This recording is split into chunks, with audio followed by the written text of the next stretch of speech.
आज से 500 साल पहले दिल्ली की सत्ता पर मुगल सल्तनत का परचम बुलंद हो चुका था और इसके बादशाहत के सिंहासन पर अकबर की हुकूमत थी। अकबर विस्तारवादी नीति का बादशाह था। शुरुआत से ही अकबर ने आस पड़ोस के राज्यों को मुगल सल्तनत के झंडे के नीचे लाने की प्रयास शुरू कर दिए। पूर्व को जीतने के बाद अकबर ने अपने पश्चिम अभियान में राजपुताने की रियासतों पर मुगल ध्वज फहराने की शपथ ली। इसी के तहत राजपुताने में सबसे पहले आमेर रियासत ने अपनी पगड़ी उतारकर अकबर की बादशाहत वाली मुगल सत्ता को स्वीकार कर लिया। शुरू में तो राजपुताने की दूसरी रियासतों ने आमेर रियासत को एक तुर्क की अधीनता स्वीकारने पर धिक्कारना शुरू कर दिया, पर बाद में धीरे धीरे इन रियासतों ने भी अकबर की सत्ता को स्वीकार कर लिया। जब राजस्थान की बड़ी बड़ी रियासतें अपनी मदमस्त शान को गुलामी की बेड़ियों में बांधने में लगी हुई थी, उस वक्त मात्र मेवाड़ अपने स्वाभिमान की चमक बिखेरते हुए पूरी दुनिया के साथ खड़ा था। इस समय मेवाड़ पर राणा उदय सिंह का शासन हुआ करता था, जिन्होंने अपने पूर्वजों की भांति किसी की अधीनता को स्वीकार नहीं किया। इन्होंने अकबर को पत्र भिजवाया कि हमारे राजा सिर्फ भगवान एकलिंग जी हैं, हम तो मात्र उनके दीवान हैं। पर फिर भी अकबर ने राणा उदय सिंह पर भारी दबाव बनाना शुरू कर दिया। आस पड़ोस के राजाओं को उदय सिंह के पास भेजा जाने लगा। इन्हीं परिस्थितियों में दिन गुजरते रहे और एक दिन अचानक मौसम बदलने लगा। बादलों की घमासान गर्जना के बीच राणा उदय सिंह की सबसे बड़ी रानी माता जयवंता बाई ने एक पुत्र को जन्म दिया। मजबूत बदन, बड़ी आंखें, मुस्कान बिखेरता चेहरा, बड़ा मनमोहक लग रहा था। राणा उदय सिंह ने महल की औरतों से अपनी रानी के हालचाल पूछे। तभी पाली की दासियों ने जवाब दिया, शेरनी ने शेर को जना है।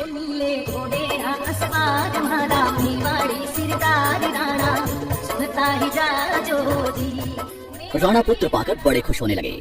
वे कभी राणा कुंभा के बनाए विजय स्तंभ को देखने दौड़ते तो कभी बप्पा रावल की तलवार को प्रणाम करने। सरदारों ने पूछा, हुकुम, कुंवर जी का नाम क्या होगा? राणा शांत होकर बोले, जिस तरह सूरज अपनी चमक से धरती को रोशन करता है, उसी तरह मेरा पुत्र अपने शौर्य के प्रताप से मेवाड़ को रोशन करेगा, अतः इसका नाम प्रताप होगा, कुंवर प्रताप सिंह सिसोदिया। माता जयवंता बाई कृष्ण भक्त थी। उन्होंने शुरू से ही कुंवर प्रताप को भगवान कृष्ण और महाभारत की युद्ध कलाओं का ज्ञान दिया। रानी जयवंता बाई कुंवर प्रताप को बताती कि किस तरह उनके दादा राणा सांगा ने अपनी तलवार की धार से दिल्ली की बादशाहत को रक्त से नहलाया, किस तरह उनके परदादा बप्पा रावल का शौर्य के रक्त में नहाया हुआ कलेजा जब अरब की धरती पर गरजा तो आने वाले 400 सालों तक कोई भी विदेशी भारत की तरफ आंख उठाने की हिम्मत नहीं कर पाया। सिसोदिया वंश के इस अतीत को सुनते हुए प्रताप बड़े होने लगे। समय आने पर उनको गुरुकुल भेज दिया गया, जहां प्रताप सुबह का समय गुरुकुल में बिताते, दोपहर के समय वे भीलों की बस्तियों में चले जाते। शाम होते होते प्रताप लोहारों के गांवों में निकल जाते। उनको हथियार बनाने की कला सीखने में बड़ा आनंद आता था।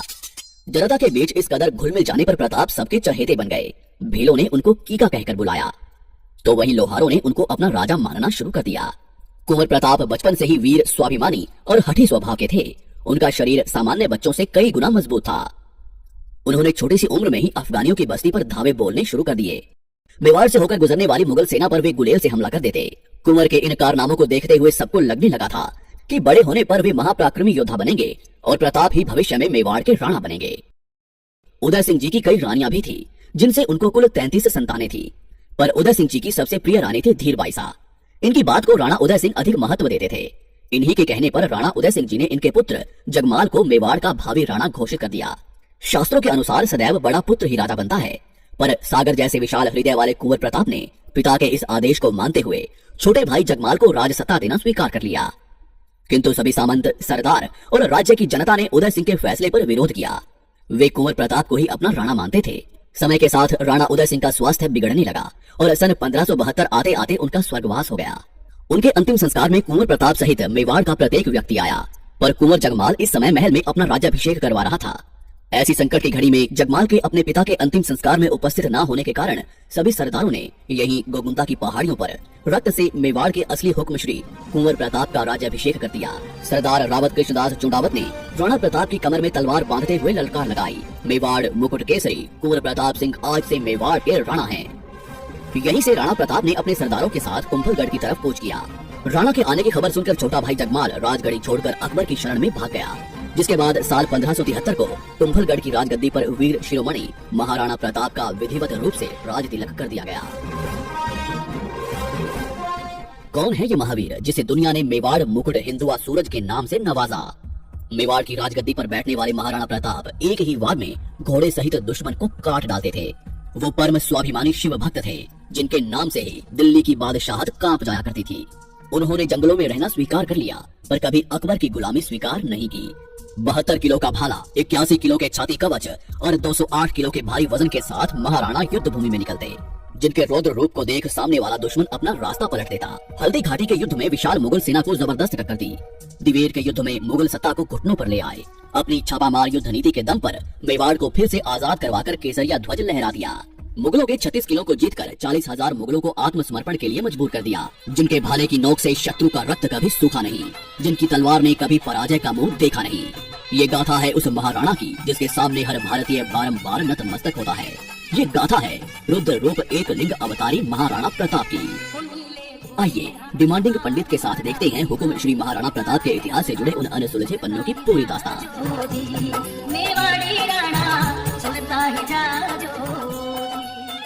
फरवरी 1572 को महाराणा हुकुम ने मेवाड़ की राजगद्दी संभाली। इस समय मेवाड़ की स्थिति काफी खराब थी। पिता उदय सिंह जी के समय मुगलों के साथ हुए युद्ध में मेवाड़ की पूरी व्यवस्था बेहाल हो चुकी थी। खजाना खाली था और चित्तौड़ सहित मेवाड़ के बड़े भाग पर मुगलों का अधिकार हो चुका था और अकबर मेवाड़ के बचे हुए इलाके पर भी अपना अधिकार करना चाहता था। महाराणा प्रताप ने राजा बनते ही अपने समस्त सरदारों को बुलाया और उनसे कहा कि रघुकुल मान सदैव ऊंचा रहेगा। मेवाड़ की छाती पर लहराता मुगल ध्वज मेरा कलेजा चीर देता है। बहुत जल्द हवाओं का रुख बदलेगा। मेवाड़ पर केसरिया ध्वज पूरी शान से लहराएगा। मेवाड़ का भविष्य जरूर चमकेगा। मैं शपथ लेता हूँ, जब तक मेवाड़ को पूर्ण स्वतंत्र नहीं करवा लेता तब तक मैं शांत नहीं बैठूंगा। राजमहलों में नहीं रहूंगा, पलंग पर नहीं सोऊंगा, सोने चांदी के बर्तनों में भोजन नहीं करूंगा। मेरे वीरों, स्वाभिमान की दहाड़ से हमारा टकराव अब विशाल फौजों से होगा। तैयार हो जाइए। सभी सरदारों ने प्रतिघात के स्वर में अपनी तलवारें लहराई। पूरा दरबार महाराणा प्रताप की जयकारों से गूंज उठा। इसी के साथ महाराणा प्रताप ने अपनी सेना को संगठित करना शुरू किया। उन्होंने मेवाड़ के भीलों के गांवों का दौरा किया। भील योद्धाओं को अपने साथ जोड़ना शुरू किया। लोहारों को हथियारों के जखीरे बनाने का काम सौंपा गया। सरदारों को प्राचीन युद्ध कलाओं का अभ्यास करवाया जाने लगा। महाराणा प्रताप द्वारा सेना निर्माण के समाचार दिल्ली के बादशाह अकबर तक पहुंचने लगे। अकबर ने भी राणा प्रताप को रोकने की पूरी तैयारियां शुरू की। उन्होंने महाराणा प्रताप से अपनी अधीनता स्वीकार करवाने के लिए अपने दूत भेजने शुरू किए। इसी के साथ अकबर ने अपने दरबार के सबसे चतुर और वाकपटु दरबारी जलाल खां कोरची को महाराणा प्रताप के पास मेवाड़ भेजा, पर महाराणा प्रताप ने अधीनता की बात सुनकर जलाल को तुरंत रवाना कर दिया। इसके एक साल बाद अकबर ने आमेर के राजा मान सिंह को महाराणा प्रताप के पास भेजा। इस समय महाराणा प्रताप उदयपुर में थे। मान सिंह सीधा उदयपुर आ गया। महाराणा हुकुम ने मान सिंह का एक अतिथि की तरह सत्कार किया। महाराणा प्रताप उदय सागर झील तक मान सिंह का स्वागत करने के लिए आए। इस झील के सामने वाले टीले पर आमेर के राजा के लिए दावत की व्यवस्था की गई थी। भोजन तैयार हो जाने पर मान सिंह को बुलावा भेजा गया। महाराणा प्रताप ने अपने पुत्र अमर सिंह को अतिथि की सेवा के लिए लगा दिया, पर महाराणा प्रताप भोजन के लिए नहीं आए। मान सिंह द्वारा हुकुम के बारे में पूछने पर अमर सिंह ने बताया कि पिताजी को सर दर्द है, वे नहीं आ पाएंगे, आप भोजन करके विश्राम करें। मान सिंह ने भौहें तानते हुए कहा कि राणा जी से कहो कि उनके सर दर्द का कारण मैं समझ गया हूँ। मान सिंह ने राणा प्रताप के बिना भोजन स्वीकारने से मना कर दिया। तब राणा प्रताप ने उन्हें संदेश भेजा कि जिस राजपूत के संबंध एक तुर्क से हों, उनके साथ भला कौन राजपूत भोजन करेगा। अब मान सिंह जवाब देने की स्थिति में नहीं था, क्योंकि राणा प्रताप ने तो उन्हें बुलावा भेजा ही नहीं था। मान सिंह ने भोजन को छुआ तक नहीं, केवल चावल के कुछ कणों को जो अन्य देवता को अर्पण किए थे उन्हें अपनी पगड़ी में रखकर वहां से चला गया। घोड़े पर बैठकर मान सिंह ने राणा प्रताप से कहा कि दिल्ली की बादशाहत को अस्वीकार करना एक संघर्ष को चुनौती है। यदि आपकी इच्छा दुखों में रहने की है तो एक दिन आपकी इच्छा जरूर पूरी होगी। मान सिंह ने आंखें तानकर आगे कहा, मैं तुम्हारा अभिमान चूर्ण कर दूंगा। अगली मुलाकात युद्ध भूमि में होगी। राणा प्रताप ने उत्तर दिया, मैं प्रतीक्षा करूंगा। ऐसे ही अकबर ने महाराणा प्रताप के पास अपने 4 दूत भेजे, पर महाराणा प्रताप ने अकबर की अधीनता स्वीकार नहीं की। महाराणा प्रताप द्वारा अधीनता स्वीकार न करने पर सन 1576 में अकबर अपने सभी सेनापतियों के साथ अजमेर आ धमका। यहाँ अकबर ने मान सिंह को 1 लाख की विशाल मुगल सेना का सेनापति घोषित किया। 3 अप्रैल 1576 को मान सिंह विशाल मुगल फौज लेकर मेवाड़ विजय के लिए निकल पड़ा। 2 महीने चलने के बाद मान सिंह खमनोर नामक गांव में पहुंचा। महाराणा प्रताप के भील सिपाहियों ने अपने राणा को संदेश भिजवाया कि हुकुम मान सिंह असंख्य मुगल सेना को लेकर मेवाड़ की तरफ बढ़ रहा है, पर महाराणा प्रताप तो कब से अपनी तलवार की धार मजबूत कर ही रहे थे। वे भली भांति जानते थे कि युद्ध अवश्य होगा। इधर मान सिंह बनास की नदी के मैदानों में आ पहुंचा। मान सिंह ने यहाँ मोलेना गांव में अपना डेरा लगाया। दूसरी तरफ महाराणा हुकुम ने अपनी 20,000 की सेना के साथ उससे 6 मील सामने लोसिंग गांव में अपना पड़ाव डाला।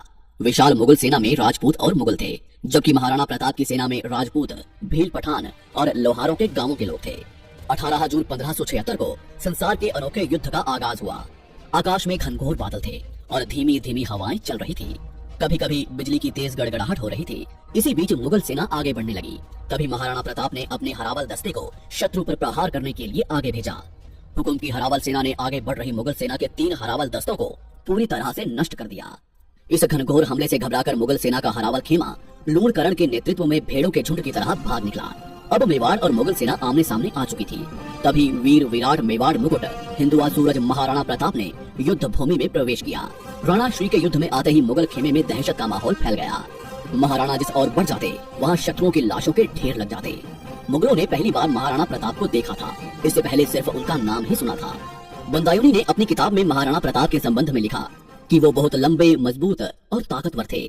प्रताप हाथ में तलवार लेकर जब चलते थे तो ऐसा लगता था कि मानो आधी सेना को अकेले ही लेकर डूबेंगे। उनके चेहरे पर सदैव गुस्से की लकीरें चमकती रहती थी। युद्ध भूमि में शुरुआत से ही किसी मुगल सैनिक ने उनको छेड़ने की हिम्मत नहीं की। महाराणा प्रताप की सेना ने 3 घंटों में ही लाशों के ढेर लगा दिए। घबराई हुई मुगल सेना अरवली की घाटी की तरफ भागने लगी। मुगलों को भागते देख सेनापति मेहतर खां जोर जोर से चिल्लाने लगा कि बादशाह सलामत अकबर विशाल सेना लेकर खुद युद्ध भूमि में आ रहे हैं। ये शब्द सुनकर भागती मुगल सेना सोच में डूब गई कि भागे तो अकबर मार देगा, नहीं भागे तो राणा मार डालेगा। महाराणा प्रताप अब मान सिंह को युद्ध भूमि में ढूंढने निकल पड़े, जिसने कहा था कि अगली मुलाकात युद्ध भूमि में ही होगी। तभी हुकुम ने देखा कि मान सिंह हाथी पर बैठा था।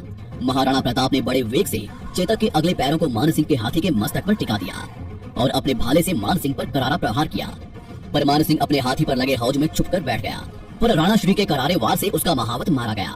मान सिंह के हाथी की सूंड में एक तलवार लटकी हुई थी, जिससे चेतक का अगला पैर कट गया। इस समय तक महाराणा प्रताप के पैर में एक गोली लगी हुई थी। उनके शरीर पर असंख्य घाव थे, पूरा शरीर खून से लथपथ हो चुका था। तभी सादड़ी रियासत के झाला बिदा ने कहा कि हुकुम, आपके प्रिय चेतक को इलाज की जरूरत है और आपके पैर पर भी गोली लगी है, जिससे जहर फैल सकता है। आप तुरंत वैद्य जी के पास जाएं। महाराणा प्रताप अपने घोड़े चेतक को अपने पुत्र की तरह प्यार करते थे। उन्होंने झाला बिदा को मेवाड़ का राजछत्र दिया और बोले, सेना को पूरा नेतृत्व देना और स्वयं चेतक पर सवार होकर युद्ध को पूरी तरह से पहाड़ियों की तरफ मोड़ लिया। जहां पहाड़ियों पर भीलों ने युद्ध का मोर्चा संभाल लिया। मुगलों को अब एक नई टक्कर मिली। महाराणा प्रताप चेतक को लेकर पर्वतों की ओर निकल पड़े। यहाँ चेतक ने 26 फीट की गहरी खाई को कूदकर पार कर लिया और बलीचा गांव में घायल चेतक नीचे गिरकर बेहोश हो गया। तभी महाराणा प्रताप का छोटा भाई शक्ति सिंह, जो मुगल सेना की तरफ से लड़ रहा था, महाराणा प्रताप का पीछा करते हुए यहाँ तक आ पहुंचा। महाराणा प्रताप बेहोश चेतक को सहला रहे थे कि तभी उनकी नजर शक्ति सिंह पर पड़ी। उन्होंने शक्ति सिंह से कहा, सीना खुलिया मार भाला, तुम गोद गुलामी टेकन लगे, भारत माते कह दूंगा, तेरे पूत दामन में बिकन लगे। शक्ति सिंह बड़े भाई के शब्दों को सुनकर फूट फूट कर रोने लगा और भाई के पैरों में जा गिरा। इधर हल्दी घाटी के मैदानों में घमासान युद्ध चल रहा था। घाटी के दलों में राणा पुंजा भील और राजपूत सरदार मुगलों को भीषण टक्कर दे रहे थे। अंत में मान सिंह ने हल्दी घाटी के दर्रों में जाने की बजाय मुगल सेना को वापस अजमेर चलने का आदेश दिया। अकबर की विशाल साधन संपन्न सेना का गर्व मेवाड़ी सेना ने मिट्टी में मिला दिया। मान सिंह और आसफ खान जब खाली हाथ अकबर के सामने उपस्थित हुए तो क्रोधित अकबर ने 3 महीने तक उनके दरबार में आने पर पाबंदी लगा दी। उनकी संपत्ति को जब्त कर लिया गया, उनका वेतन और सभी सुविधाओं को तुरंत रोक दिया गया। हल्दी घाटी के भयानक युद्ध के बाद महाराणा प्रताप अपनी सेना के साथ कुंभलगढ़ आ गए। विनाशकारी युद्ध का पासा महाराणा प्रताप के पक्ष में था, पर इस समय तक उनका खजाना खाली हो चुका था। हल्दी घाटी के 4 महीने बाद ही सन 1577 में अकबर ने एक बार फिर शाहबाद खान के नेतृत्व में भारी सेना कुंभलगढ़ पर हमला करने के लिए भेजी। हल्दी घाटी जैसे विशाल युद्ध के बाद एक नया युद्ध मेवाड़ की सेना के लिए भारी था, अतः महाराणा प्रताप ने किले को त्याग दिया। कुंभलगढ़ पर शाहबाज खान का अधिकार हो गया। कुछ महीनों के बाद महाराणा प्रताप ने फिर से सेना तैयार की और पूरी तैयारी के साथ शाहबाज खान पर आक्रमण करके कुंभलगढ़ को वापस जीत लिया। कुंभलगढ़ विजय के बाद महाराणा प्रताप ने आगे की रणनीति बनाने के लिए सभी सरदारों को बुलवाया। जहां सरदारों ने हुकुम से कहा कि हमें सिंध की तरफ निकलना चाहिए, जहां हम धन का बंदोबस्त करके एक विशाल सेना का निर्माण करेंगे और सीधा अकबर पर आक्रमण करेंगे। इसी उद्देश्य से महाराणा प्रताप भान सोनगरा को कुंभलगढ़ का किलेदार नियुक्त करके गुजरात की तरफ निकल गए। आगे इसी रास्ते में महाराणा प्रताप ने शाहबाज खां को 2 बार पराजित करके वापस लौटने पर मजबूर किया। गुजरात पहुंचने के बाद महाराणा प्रताप ने चूरिया गांव में अपना डेरा लगाया, जहां परम दानवीर भामा शाह ने महाराणा प्रताप के लिए अपना खजाना खोल दिया। उन्होंने महाराणा प्रताप को 25 लाख रुपए की सहायता दी। इतने बड़े धन को पाकर हुकुम पुनः सेना की तैयारियों में जुट गए। बस यहीं से असली संघर्ष की शुरुआत होती है। महाराणा प्रताप ने सिंध जाने की बजाय पुनः मेवाड़ की तरफ कूच किया और सन 1582 में दिवेर के दर्रों में स्थित मुगल थानों पर आंधी के समान टूट पड़े। हुकुम रुद्र रूप धारण कर चुके थे। उन्होंने अपने सामंतों को आदेश दिया कि किले को चारों तरफ से घेर लो, कोई बचकर नहीं निकलना चाहिए। तभी महाराणा प्रताप के पुत्र अमर सिंह ने अकबर के चाचा सुल्तान खान पर भाला फेंका, जो सुल्तान खान के घोड़े सहित आग पार निकल गया। यहाँ 36,000 मुगलों ने महाराणा प्रताप के सामने आत्मसमर्पण कर दिया। महाराणा ने दिवेर के किले पर केसरिया ध्वज लहरा दिया। मुगलों की दिवेर हार से बौखलाए अकबर ने सन 1584 में महाराणा प्रताप को बंदी बनाने के लिए भेजा, पर जगन्नाथ कछवाहा बुरी तरह से पराजित हुआ। उसने महाराणा प्रताप से माफी मांगी और बकायदा हरजाना भी दिया। इसी के बाद महाराणा प्रताप ने कमल मीर के किले को जीत लिया, जहां अमर सिंह ने कमल मीर के मुगल अधिकारी अब्दुल्ला को कई टुकड़ों में काट डाला। इन्हीं लगातार जीतों के बाद 1585 में महाराणा प्रताप ने चावंड को जीतकर उसे अपनी राजधानी बनाया, जिसके बाद उन्होंने लगातार एक एक करके मुगलों के 32 किलों को जीतकर अकबर की नींदें हराम कर दी। मान सिंह से उसके देशद्रोह का बदला लेने के लिए महाराणा प्रताप ने अपनी सेना लेकर आमेर के मालपुरा पर आक्रमण किया, जहां से उन्होंने मान सिंह की बेशुमार दौलत को अपने कब्जे में लिया। अकबर ने स्वीकार कर लिया था कि राजपुताने के इस शेर को कोई कैद नहीं कर सकता। उसने अब महाराणा प्रताप को ना छेड़ने में ही अपनी भलाई समझी। इसके बाद 12 सालों तक महाराणा प्रताप ने ऐसा शासन किया कि मेवाड़ के व्यापार को 4 चांद लग गए। मेवाड़ की खोई हुई चमक वापस लौटने लगी। 19 जनवरी 1597 को 57 वर्ष की आयु में हुकुम शेर के शिकार पर निकले थे, जहां धनुष की प्रत्यंचा खींचते हुए हुकुम देवलोक सिधार गए। वीर शिरोमणि महाराणा प्रताप की देशभक्ति और अमर स्वाभिमान ने हर भारतीय के मन में उनके लिए अपार सम्मान जागृत किया। कवियों ने भी अपनी कलम से महाराणा की कीर्ति का कुछ यूं बखान किया। धर्म रहेगा और पृथ्वी भी रहेगी, पर मुगल साम्राज्य एक दिन नष्ट हो जाएगा। अतः हे राणा, विशंभर भगवान के भरोसे अपने निश्चय को अटल रखना। अब्दुल रहीम खान एक खाना, जिसने अपने घोड़ों को कभी शाही सेना में भेजकर दाग नहीं लगवाया, जिसने अपनी पगड़ी किसी के सामने नहीं झुकाई, उसके शासनकाल में जनता को किसी से कोई भय नहीं रहा। उसकी तलवार और भाला ही उसका सच्चा साथी था। वो वैदिक मार्ग का अनुयायी था, जिसने अनेक मंदिरों का निर्माण करवाया। उसके शत्रु भी उसकी वीरता और स्वाभिमान के सामने झुक जाते थे। उसकी शपथ थी, प्रताप के इस मुख से अकबर के लिए सदैव तुर्क ही निकलेगा। अतः हे राणा, जब जब भी कलम महाराणा प्रताप लिखेगी, तब तब सिर्फ महान, महान और महान ही लिखा